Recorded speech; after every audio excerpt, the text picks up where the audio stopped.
สบายดีท่านผู้ชมขอต้อนรับทุกท่านเข้าสู่รายการเผยแพร่ชีวิตวัฒนธรรมข้าพเจ้าพิเลวันคำฟองมื้อนี้จะนำพาทานไปพบกับบ้านวัฒนธรรมบ้านลู่ที่ขึ้นกับเมืองแอดแขวงหัวพันซึ่งตั้งอยู่ทางภาคเหนือของประเทศลาวซึ่งผ่านขบวนการเคลื่อนไหวการสร้างบ้านวัฒนธรรมตามหามาตรฐานแล้วเห็นว่าบ้านลู่สมแล้วที่จะเป็นบ้านวัฒนธรรมมาฮอดวันที่15เดือน2ปี2010จึงมีพิธีประกาศบ้านลู่เป็นบ้านวัฒนธรรมอย่างเป็นทางการ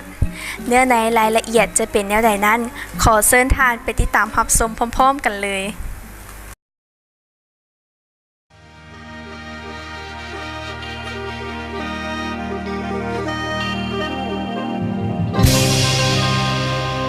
หวนคืนประวัติบันทึกสาลาวผ่านมาตาแสงบ้านลู่เป็นบ้านหนึ่งที่คืนกับเมืองแอดแขวงหัวพันตั้งอยู่ห่างจากเทศบาลเมือง3กิโลเมตรถ้าผู้ใดอยากไปบ้านลู่ก็ต้องได้ข้ามแม่น้ำมาโดยมีเรือบักบริการข้ามแม่น้ำมาไปทางทิศตะวันออกตามสายทางดินแดงและผ่านบ้านนาฮาบ้านลู่มีเขตแดนติดกับหลายบ้านเซนทิศเหนือติดกับบ้านเพียงลู่ทิศตะวันออกติดกับบ้านนาฮาทิศตะวันตกติดกับบ้านสอและทิศใต้ติดกับบ้านเมืองแอดมีแก้วแว่นแย้มเป็นแสงไฟส่องทั่วทานีมันสู่แสงสินผู้แผ่นดินหัวพันคนกา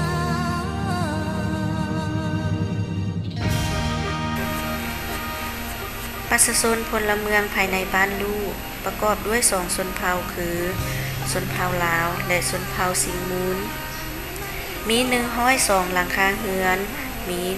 122ครอบครัวมีพลเมืองทั้งหมด556คนหญิง294คน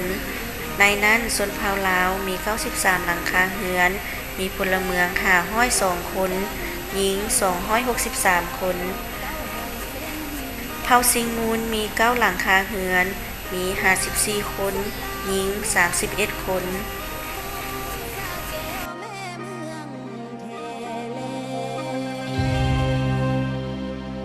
มานี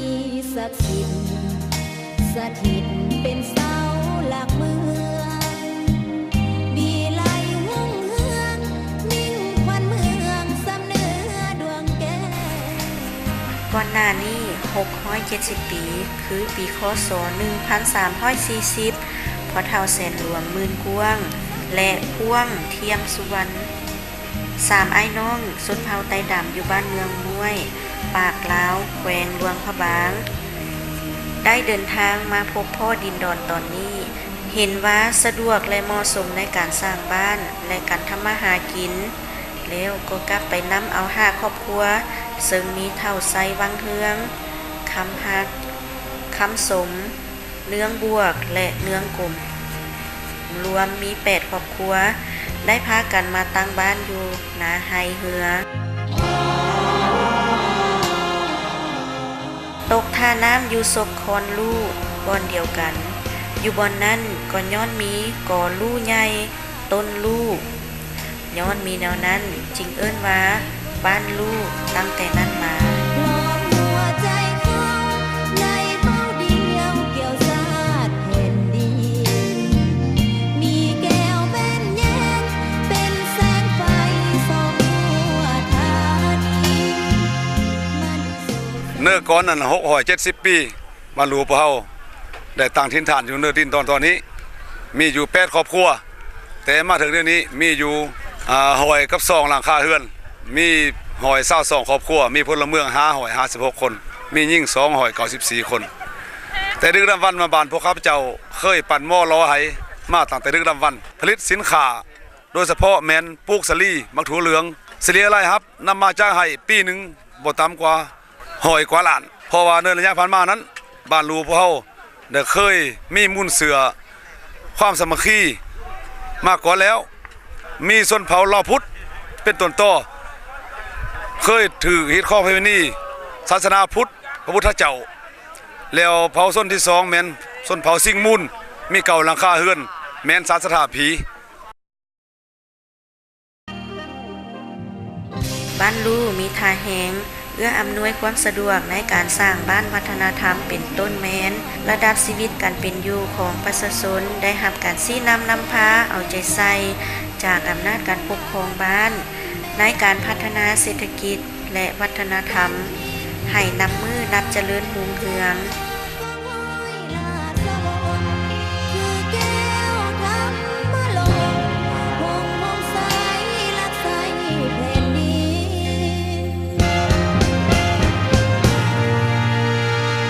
แก้วลาดสะวงภูมิในกลางใจคนลาวหลอกหัวใจเขาในเป้าเดียวเกี่ยวชาติแผ่นดินมีแก้วเป็นแยกเป็นแสงไฟส่องทั่วทาง ระบบการจัดตั้งของบ้านลู่แม่นครบสุดมีเลขาพักบ้านนายบ้านและองค์การจัดตั้งแนวโฮมสาวหนุ่มแม่หญิงกำลังกองร้อนที่เคยเคลื่อนไหวตามภาระหน้าที่ของตนเป็นเสนาให้แก่หน่วยพักบ้านเฮ็ดหน้าที่เต้าโฮมความสามัคคีปึกแผ่นแน่นหนาให้แก่ประชาชนภายในบ้านเพื่อประกอบส่วนเข้าในการพัฒนาเศรษฐกิจแก้ไขชีวิตกันเป็นอยู่และเสริมขยายมูลเสื้อปกปักรักษามูลเสื้อวัฒนธรรมอันดีงามของท้องถิ่นก็คือของชาติประกอบส่วนอย่างตั้งหน้าเข้าในทุกโขงเขตเวียกงานที่ขันเทิงมอบหมายให้ประชาชนชาวบ้านลู่ก็ยังได้ถือเอาเวียกงานป้องกันชาติป้องกันความสงบเป็นเวียกงานที่สำคัญโดยได้จัดตั้งปกส.บ้านเข้าหำเฮียนการเมืองและยุทธวิธีการป้องกันเอาใจใส่เวียกงานคุ้มครองสมโนครัวเฮ็ดให้บ้านมีความเป็นระเบียบเรียบร้อยเพื่อสร้างเงื่อนไขให้แก่ประชาชนได้อยู่ทางทำมาหากินเพิ่มพูนผลิตผลและสร้างสาบ้านเมือง ส่งรามแล้วมีแก้วหลักเมือง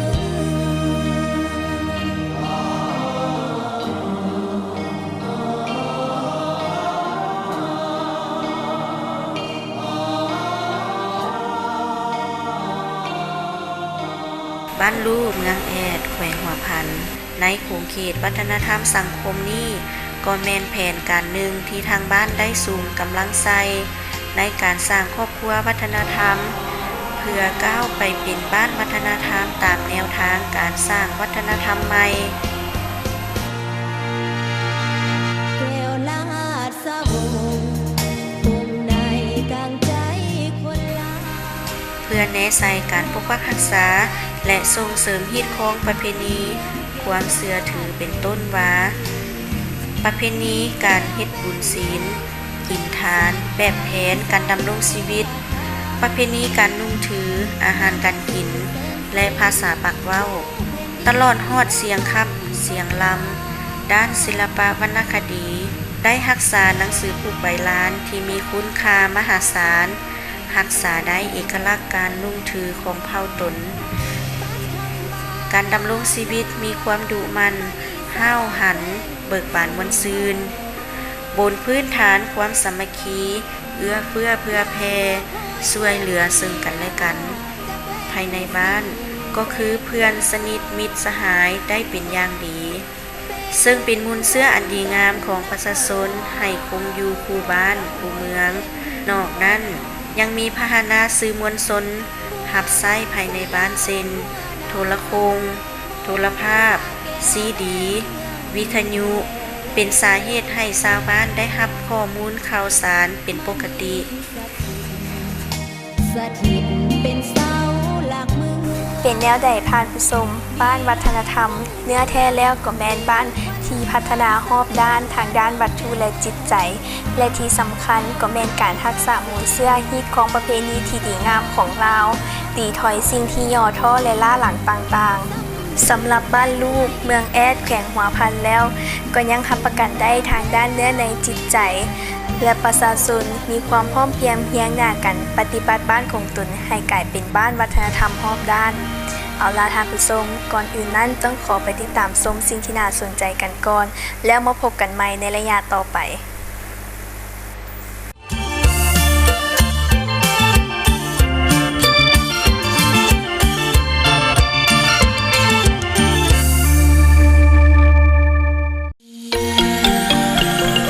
ขอต้อนรับบรรดาทานเข้าสู่โรงแรมดอนจันทร์พาเลทโรงแรมที่ได้มาตรฐานสากลในระดับ5ดาวท่านจะสัมผัสกับห้องนอนที่ทันสมัยทางโรงแรมยังมีห้องประชุมใหญ่สำหรับจัดงานต่างๆห้องสัมมนาและห้องสนธิสัญญามีห้องอาหารจีนห้องอาหารบุฟเฟ่มีสระลอยน้ำขนาดใหญ่พร้อมศูนย์ออกกำลังกายและสปาพร้อมนี้ทางโรงแรมยังมีห้องเต้นรำที่ทันสมัยห้องคาราโอเกะภายในมีห้องรับแขกยังมีบอลดื่มกาแฟดื่มน้ำสา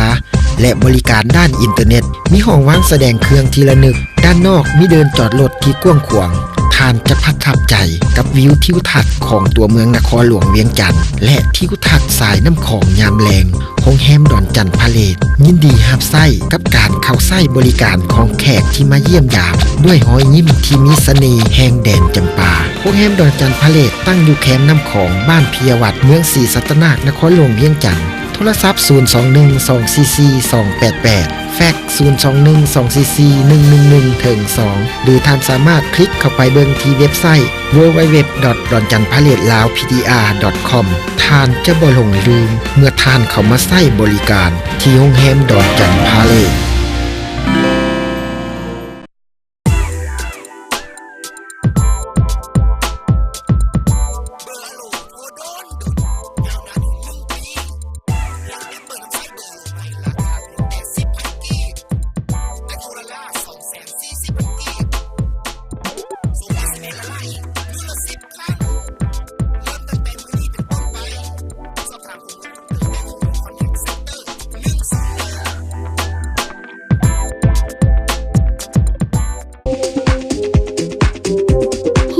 คุณค่าของเครื่องประดับการออกแบบที่ล้ำสมัยกับการบริการที่มาด้วยใจห้านขายคำที่ได้รับความไว้วางใจของคนทั่วประเทศกับห้านคำภูวงศ์ถ้าพิสูจน์กับทุกจินตนาการของลูกค้าที่ทางห้านสร้างให้เป็นจริง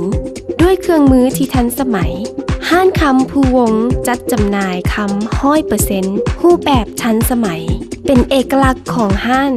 ยังได้ออกแบบเครื่องประดับตามสไตล์ของลูกค้าท่านสามารถเข้ามาใช้บริการกับพวกเขาได้ที่ห้านคำภูวงศ์ตลาดเช้าสั้น2โทร021-213-546คุณภาพและการบริการที่มาจากใจว้าวเมื่อทุกคนมีความฝันหลายคนเวลาตื่นขึ้นมาความฝันนั่นก็หายไปแต่บางคนความฝันนั่นยังคงอยู่กับเขาเจ้าตลอดเวลาและในความเป็นจริงมันขึ้นกับว่าท่านจะให้ความฝันนั่นเป็นจริงได้หรือบ่ท่านอาจฝันอยากได้บ้านหลังใหญ่ๆงามๆให้ครอบครัวฝันอยากให้ลูกได้รับการศึกษาที่ดีและฝันอยากมีธุรกิจเป็นของตัวเองหรือมีความสุขสบายในยามเฒ่าแก่ความสุขแม่นสิ่งที่มนุษย์ทุกคนแสวงหาท่านมีความฝันพวกเขามีคำตอบประกันชีวิตของบริษัทประกันภัยแห่งประเทศลาวโรงงานคำหุงไซเจริญเล็กคุปพันธ์ครบวงจรนครหลวงเวียงจันทน์เป็นโรงงานขนาดกลางที่มีปริมาตรในการผลิตถึง30ต้นต่อมือมีคุณภาพระดับสากลเหมาะสมในการประกอบและติดตั้งโครงหลังคาทุกชนิดหรืองานเล็กอื่นๆเป็นผลิตภัณฑ์ภายในว่องไวในการบริการราคาขายจากโรงงานมีให้ทานเลือกหลายขนาดและทรงตามความต้องการสนใจติดต่อที่ห้านคำหุงไซเจริญขายเล็กรูปพรรณทุกชนิดหรือพัวพันได้ที่ห้องการตัวแทนจำหน่ายข้างสถานีโทรภาพลาวสตาร์ชแนลติดกับปั๊มน้ำมันเตซีถนนกำแพงเมืองบ้านพ้นปะเป้าทงเมืองศรีสัตนานครหลวงเวียงจันทน์หรือสาขาจำหน่ายทั่วประเทศโทรศัพท์หมายเลข020 5512 137 020 5504 695 021 351 304 โรงงานคำหุงไซเจริญตัวแทนจำหน่ายเลขรูปพรรณครบวงจรมีความภูมิใจที่ทานมาใส่ผลิตภัณฑ์ภายใน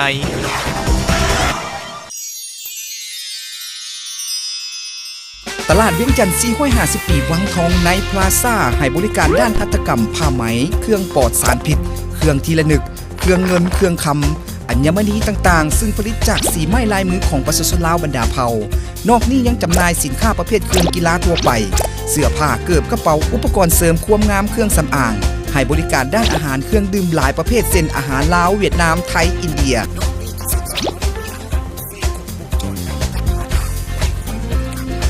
มีบ่อนจอดรถที่กว้างขวางมีการแสดงศิลปะวรรณคดีพื้นเมืองลาวพร้อมนี้ยังเป็นบ่อนนางพักผ่อนย้อนอารมณ์ย่างลิ้นออกกำลังกาย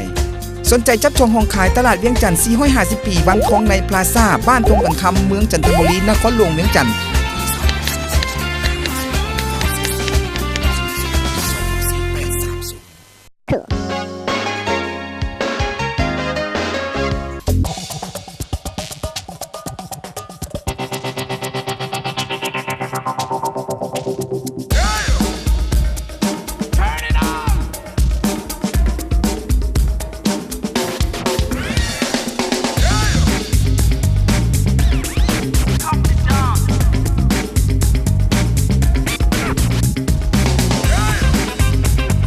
เมรินดาหอมกินตะเกียงชื่นใจใ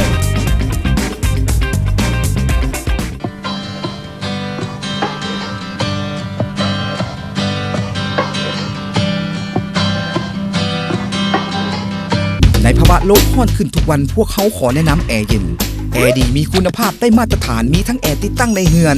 ติดตั้งโรงแรมมีทุกขนาดน้อยและใหญ่หลากหลายยี่ห้อให้ท่านเลือกขายทรงและขายย่อยบริการติดตั้งซ่อมแปลงถึงสถานที่ในขอบเขตนครหลวงเวียงจันทร์พวกเขาเน้นบริการหลังการขายเป็นหลักมีพนักงานหลายคนไม่ค่อยบริการให้ท่านตามเวลาถ้าซื้อเป็นจำนวนหลายพวกเขามีราคายอมเยาให้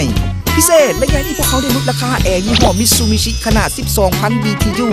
สั่งจองได้ที่ห้าง Best Buy แอร์เย็นตั้งอยู่ในเลขที่125ถนนหลวงพระบางบ้านขุนตาทานครหลวงเวียงจันทร์โทรศัพท์ 020-570-3694 020-787-8051 ตั้งโต๊ะ 021-264-447 ได้ทุกเวลาและทั่วประเทศ คิดอยากเย็น คิดถึง Best Buy แอร์เย็น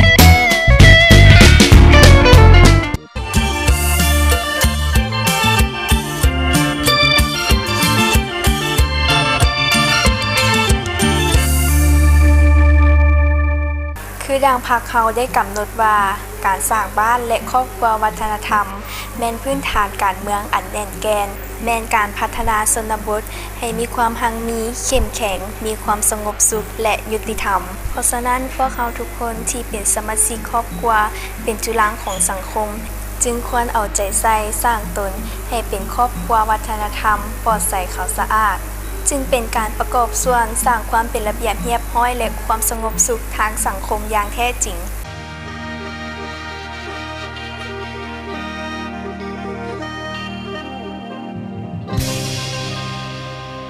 หวนคืนประวัติบันทึกสาลาวผ่านมาตาแสงเพียนสาเขตคูหาธรรมแม่ลาวเป็นถิ่นกำเนิดแจ้งเกิดของ บ้านลูกปัจจุบันมีโรงเรียนสำหรับให้ลูกหลานได้ศึกษาห้ามเรียนในเกณฑ์อายุเข้าเรียน 100% เป็นบ้านลบล้างการกึกหนังสือปี 2006 แก้วลาดสะบู่ปุ่มในดังใจคน ด้านสุขอนามัยก็ได้รับการเอาใจใส่ปฏิบัติหลักการอนามัย3สะอาดได้ประกาศเป็นบ้านสาธารณสุขในปี 2000 เป็นบ้านปลอดคดีทั้งเป็นหน่วยพักแข็งหู้นำพาหอบด้าน2สมัย หัวพันคนกา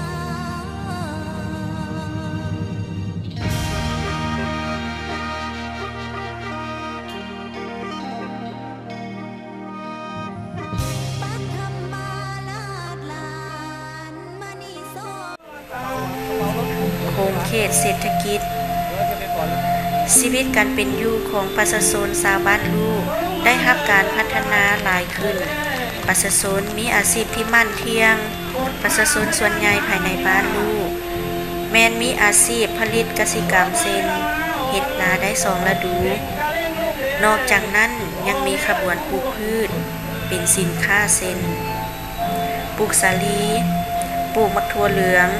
หัตถกรรมจักสานปั้นหม้อรอไห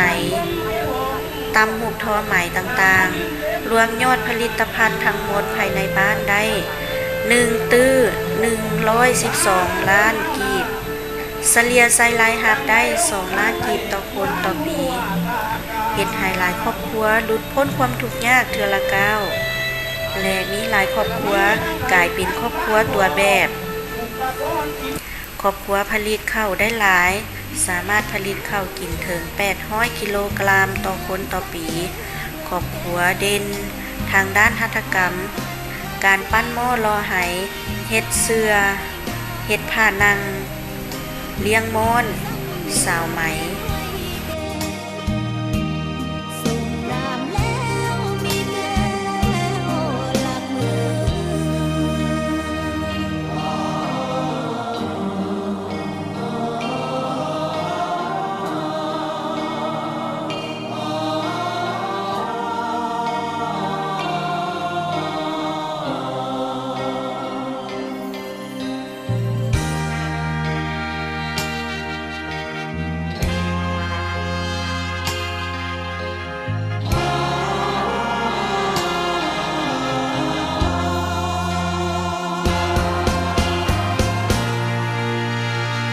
แก้วลาดสะวง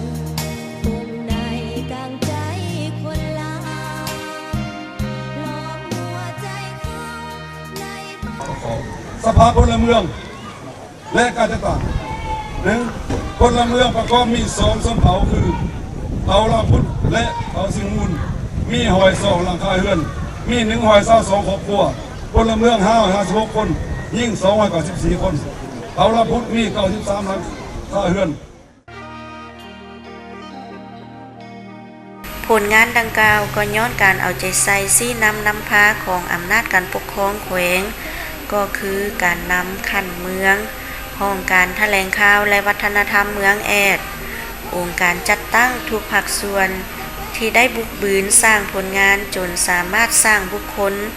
ครอบครัวและบ้านวัฒนธรรมแห่งที่7ของเมืองแอดเป็นบ้านวัฒนธรรมแห่งที่35ของแขวงหัวพันโดยอิงใส่เนื้อใน5มาตรฐานของการสร้างครอบครัวและบ้านวัฒนธรรมพิธีประกาศบ้านลูเป็นบ้านวัฒนธรรมได้จัดขึ้นในวันที่15เดือน2ปี2010ที่เดินโรงเรียนประถมบ้านลูซึ่งเริ่มต้นด้วยก้อนกำลังนักเรียนพ่อแม่ประชาชนนุ่งเครื่องพื้นเมืองของชนเผ่าจำนวนหลายได้พากันยืนเรียงแถวยาวเหยียดตาม2ฝากทางประดับประดาไปด้วยธงชาติธงทิวเพื่อต้อนรับคณะประธานเข้าสู่พิธีเปิดบ้านลูเป็นบ้านวัฒนธรรม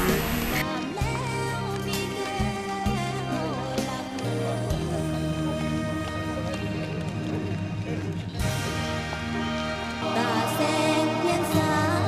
เขตคูหาธรรมแม่เหล่ามาดก็คอยลาสะบนคือแก้วธรรมลง คณะจัดตั้งก็เฮียนเซินทานพรหมพันธ์แก้วมีไซห้องเจ้าแขวงหัวพันธ์และทานเข็มพรทวีไซเจ้าเมืองแอดให้เกียรติตัดแถบผ้าก่อนเข้าสู่พิธีอย่างเป็นทางการ เป็นเกียรติเข้าร่วมในพิธีมีทานพรหมพันธ์แก้วมีไซคณะพักแขวงห้องเจ้าแขวงหัวพันธ์ทานคำดีบุลมห้องหัวหน้ากรมพัฒนธรรมมหาชนทานเข็มพรทวีไซเลขาพักเมืองเจ้าเมืองแอดท่านเกษีสีเบียงซำของหัวหน้าแผนกแถลงข่าวและวัฒนธรรมแขวงหัวพันธ์มีบรรดาคณะประจำพักเมืองกรรมการพักเมืองหัวหน้าห้องการเมืองมีคณะซี่นำ กรรมการสร้างบ้านวัฒนธรรมคันเมืองคันแขวงและพนักงานบำนาญเฒ่าแก่อาวุโสผู้ทรงคุณวุฒิพร้อมด้วยประชาชนชาวบ้านลูกพร้อมด้วยบ้านอ้อมข้างก็ให้เกียรติเข้าร่วมอย่างพร้อมเพรียง เก้าหอยเส้นไว้นาบวงสลาวทั่วนาบูสาแก้วแม่เมืองแท้เลมานีศักดิ์สิทธิ์สถิตเป็นเสาหลักเมืองบีไลหุ่งเฮืองมิ่งควันเมืองสำเนื้อดวงแก้ว ทางมีซื้อออกกระโปรงมานะซื้ออยู่ทางนั้นซื้ออยู่ฟางนั้น เพื่อเป็นการยั่งยืนว่าบ้านลูกเป็นบ้านวัฒนธรรมอย่างเป็นทางการนั้นท่านภูมิพันธ์แก้วมีไซคณะประจำพรรคแขวงมองเจ้าแขวงแขวงหัวพันก็ได้ให้เกียรติเปิดป้ายและล่างข้อง9 บาท เพื่อเป็นสิริมงคลให้แก่บ้านลูกที่ได้รับนามยศเป็นบ้านวัฒนธรรมอย่างสมเกียรติ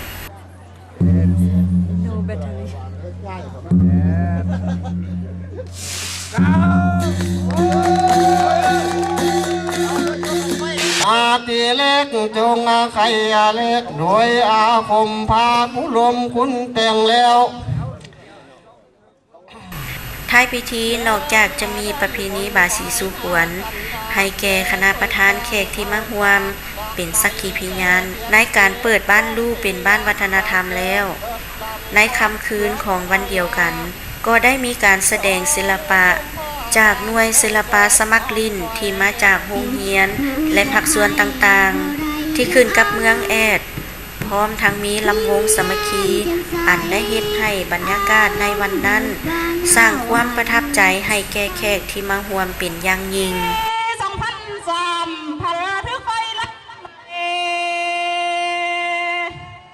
ชีวิตทหารนั้นต้องบากบั่นทนสู้ลมหนาวบ่อยมันหาวีบีบีพี่น้องสาวลาวเรื่องกองทหารภูเขา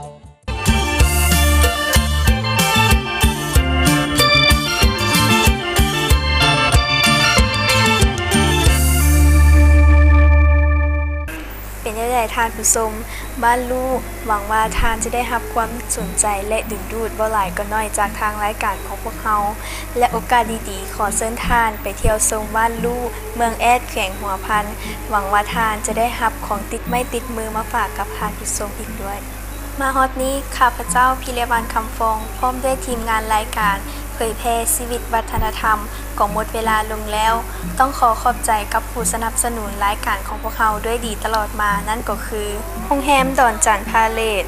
บริษัทเล็กหูประพันธ์คำฮงใจเจริญห้านขายคำภูวงรวมกับตลาดเวียงจันทร์450 ปีวังทองในพลาซ่าบริษัทน้ำมันเสื้อไฟลาว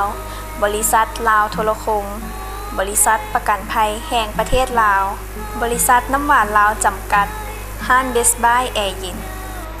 มาฮอดนี้ทางรายการของพวกเขาก็ได้หมดเวลาลงแล้วต้องขอขอบใจกับทานผู้ชมที่ติดตามรับชมรายการของพวกเขาเป็นเวลา30 นาทีเต็ม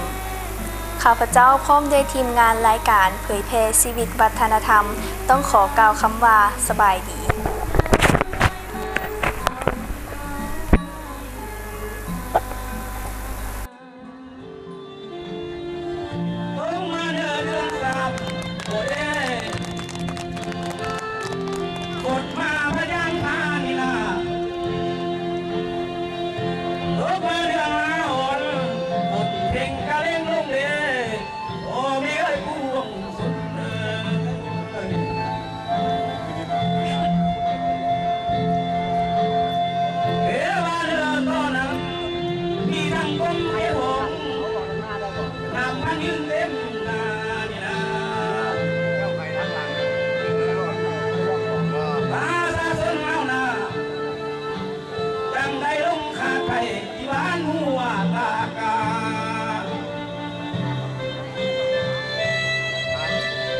มีทั้งไทยทั้งบ้านผมอุปกรณ์ที่ทุ่ง